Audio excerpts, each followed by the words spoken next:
Good morning, YouTube. All right, so this is the review on my tent. This is the Zpacks Duplex in spruce green, and I believe it's 0.74 weight, Cuban fiber weight. I think the standard one is 0.51. A couple thoughts on why I went with that. Certainly durability had something to do with it, but mainly I did it because I wanted a little bit more privacy. As you can see, it's pretty opaque here, but if the sun's shining right on this tent, you can see almost straight through it. And with the 0.51 Cuban fiber tent, it's almost see-through. So I just wanted a little bit more privacy, that's all. So as I've stated in the past, this is my favorite piece of gear. This was my palace. This was my safe place. This was my warm place, my dry place. This was everything to me. I love this tent, and I miss this tent. I miss sleeping in this tent. So, a couple things about it. I didn't use it exactly how Zpacks says to use it. As you see in my setup video, I set it up a little differently as well. You know, I kept my trekking poles just at the height that I hiked with, which they say it's like 48 inches. I don't even know what mine are set at. They're 120 centimeters. So whatever that is in inches. But so that made it a little taller. And the nice thing about that was it brought the bathtub floor up a lot higher, which you can kind of see there in the back. So let me move around here. So you can see how tall that bathtub floor is. And I like that for when it rained. So a couple things about it though. There was 1, 2, 3 times on the trail where I had splashback or splash up, whatever you want to call it, that got the interior of the tent wet. There was a couple scenarios. One, it was raining inches per hour. I mean inches per hour. It was just absolutely pouring. So it never happened on a little drizzle. And also it happened when I was camping on a hard surface. So it happened once when I was at Devil's Backbone on gravel. It happened again when I was on a wooden tent platform. And then again it happened when I was camping on a hard packed dirt. So what happened is it just kind of splashed up and got inside it. It was really bad in the on the tent platform because I think it also condensated and came up through the floor. It didn't leak through the floor, it condensated through the floor. So those were the only times I really had any issues. Yes, this tent gets a lot of condensation on the interior like any tent does, but especially a single wall tent. It was never a horrible issue. It happened to me like when I would camp, especially like in grassy areas like this. It happened when it was cold and I had the tent all closed up. But normally if I kept it open like this, which is, I didn't usually sleep like this, but I'll get to that in a minute. You wouldn't really have a problem with condensation on the inside. And even when you did, all I did was wipe it down with a bandana. And then if it was still wet and when I rolled it up, it was no big issue. Because as soon as I unpacked it that day, if it was dry outside, I unpacked it that day, set it up, within 5-10 minutes it was dry, with just the light breeze you had. If it was still raining, well, you know, it stayed a little damp. So, but again, I loved this tent. No leaks from any of the seams, no leaks from the Cuban fiber. It doesn't have any moldy smells, anything like that. It has hiker funk smell that'll never go away, but I really like this tent. As you can see, the Cuban fiber kind of gets crepey. I mean, that's the best word that I can describe it. See it leave a mark there. Crepey. After when it ages, it's not so stiff. Still not a problem. This tent is still in perfectly good shape, and I will use this for years to come. If I were to do another through hike, I would most certainly take this tent with me. So it's in that good a shape. I did have to send it back to Zpacks. I think we talked a little bit about that. I had to send it back to Zpacks because these corners right here, and it's going to be hard to see. These corners right here where the zipper attaches to the bathtub floor, it ripped. It started to come up. So what they did is they put some tape, some carbon fiber tape there, and stitched it back up for me. So hopefully that'll last. The one thing when you do set it up the way I set up with the poles a little higher, it puts a little bit more tension on that zipper. And when you're going in and out of it, sometimes, you know, it can be a little bit of a problem and it can put some tension on there. So that's just pretty much what happened there. You know, they fixed it for me for free and sent it back to me for free. I had to pay to send it to them. But overall, I love this tent. The space inside is amazing. You know, you just can't go wrong with this tent. It's expensive, I know, but for me, it was worth every single penny I paid for it. Every single penny. I spent over half my time on the trail inside this tent. You know, I would get in there every night by 7 o'clock, and you know, I was out by 5:30. But during the winter, I was spending 13, 14 hours in this tent. So, and it's not claustrophobic. I have the Big Agnes Fly Creek UL2, and that felt very claustrophobic to me. This does not. Okay, so I'm going to shut this off, and I'm going to set the tent up in the configuration that I slept in it every night, and then we'll show you. All right, be back in a sec, folks. So this is how I set my tent up on most nights. This right here is what I would consider the back side of the tent, and underneath that vestibule, I would put my tent, I would put my pack. And I would actually clip my pack to my trekking pole, and then I would also put my shoes there, and I would put my Zpacks rain kilt down so that stuff didn't get dirty and wet and nasty. And then I would do that, and usually I would sleep with one side closed. I didn't do that for anything other than privacy. You know, really, it was just, like I said, for me, privacy when I was around other people.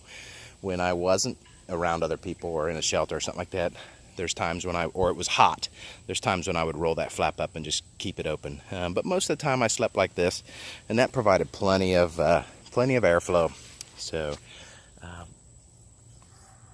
I would also keep out front of my tent under this side, under this area, and you can see how much room you get. That's how much room you get in the vestibule. That is tons. And if I were to move that stake out a little bit, I'd get even more. So, matter of fact, I got to tension this up just a tad bit. So, okay. So, that's just a ton of space underneath that vestibule. And under that vestibule, I would usually keep my water bottles, or one water bottle, and just any odds and ends I didn't want to have inside my tent, but that were okay to get wet. So, but let me go under here.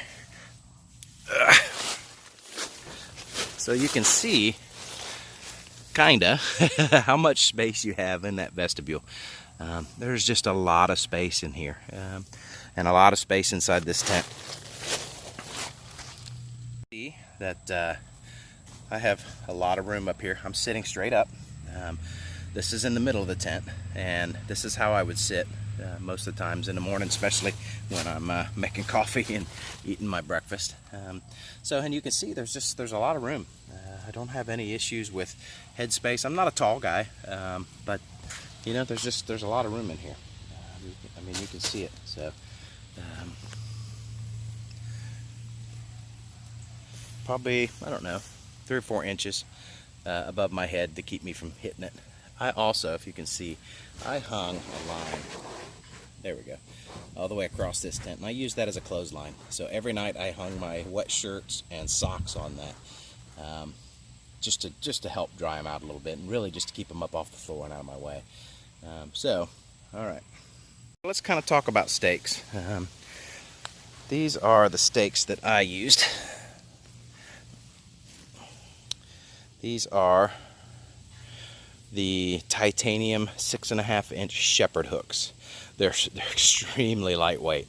Extremely lightweight. They did have red tips on them, but you know, it wore off.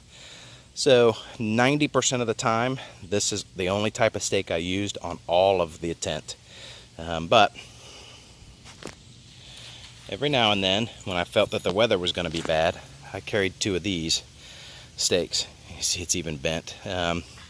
I carried 2 of these from Zpacks. These are sonic stakes, 6.5-inch sonic stakes, and I use those for both sides to tie out off the trekking poles, to tie out at the doors, because if the tent's going to fall, that's where it's going to fall from. So again, I would use 2 of these when the weather was bad. So, you know, did it save? Could I have gone with just those shepherd hooks? I bet I could. You just have to use rocks. I never once had an issue with my tent falling down on me, and I was in some pretty nasty weather in this tent, pretty strong winds in this tent, and I never had an issue with it coming loose or falling or any of those things. So, so you know, maybe you could get away with not having these stakes, but just for peace of mind, I'm always going to keep them with me. You know, the weight penalty is not much. So again, shepherd hooks. This is another type that I use. These are just smaller ones. PT actually picked these up at trail days for me because 2 of mine bent so bad and they broke. That's the one thing. Put that back in the ground. Once you start getting up north in Pennsylvania, New York, and those areas, the ground gets really rocky, and it's really tough to put stakes in the ground. I'm just gonna stake this corner back out. So I bent a lot of these stakes. The nice thing about the shepherd hooks, titanium shepherd hooks, they bend right back. The sonic stakes, though, I broke 2 of those. Broke the heads off and bent them to the point where they couldn't even be used anymore. So again, that was just me. That was 100% me. I just I'd get impatient, get irritated, not being able to get them in the ground, so I'd grab the nearest rock I could and pound them in the ground. And that's, you know, that's how they got bent. So I never had an issue. I only had one issue with this tent because the footprint on this tent is pretty big. Not as big as some tents, but bigger than certainly a one-person tent. And one night one evening in the Whites, where we had to really pack it into a tight camp spot, I really had a hard time pitching my tent. But that's the only time I ever had an issue. So, you know, there was no time where I wished I had a freestanding tent, or that I feel like I was in trouble because I didn't have a freestanding tent. This tent, I was able to work it out every single time. It just takes a little bit of planning, a little bit of preparation. It takes a little bit of ingenuity to set it up, especially on like a tent platform or something like that. This tent does like to be on level ground. If it's not on level ground, sometimes the pitch is difficult. So, you know, you just kind of got to play with it a little bit and tighten things down. Now, right now, I have these out pretty far. And you can see I got a lot of space underneath the tent for airflow. If you, on a night when it's storming and and you need to have it buttoned up a little bit, all you have to do is shorten that up considerably. Get this stick out of the way. You would shorten that up and put that stake, you know, a lot closer to the tent. And what that does is it changes the angle and it pulls the tent down. Now, of course, you lose some of the airflow, but that helped, you know, in nights when it was raining really hard. So, but again, I was in a ton of rain in this tent. If you remember my videos, it rained for the first 2 weeks I was on the trail. Never once got wet in this tent. You know, I have been in rainstorms where it's been dumping inches of rain and didn't get wet. Now, the 3 times I did get wet, you know, I would venture to say anybody in any tent would have gotten wet under those conditions, and they did. I know one of them was with, I was next to Riz in one of the campgrounds in the Whites, and his tent got just as wet as mine. So, so the whole complaint about a single wall tent is valid. It does condensate on the inside. It does have an issue with moisture, but it is certainly not an end of the world type of problem. You know, even when it did do it, all you have to do is wipe it down a little bit. It never dripped in my face. You know, maybe every now and then the toe box on my quilt got a little wet, but it's not the end of the world. So it's certainly not the end of the world. So if that's the one thing that's holding you back from buying this tent, don't let that hold you back. Condensation is a problem in every single tent under the right conditions. So, all right, folks, that is my review of my Duplex. Again, I highly recommend this tent. It's worth every penny of it. If you have the money to purchase this tent, I strongly encourage you to do it. I think this thing weighs, the way I have it set up, you know, it only weighs like 26 ounces with the stakes. So, I mean, you just can't beat that weight savings. You just can't. So, and this tent is so much easier to put away when it's wet because it doesn't absorb water. It gets wet, but it doesn't absorb water. So anyways, I strongly encourage this tent. All right, guys, talk to you soon.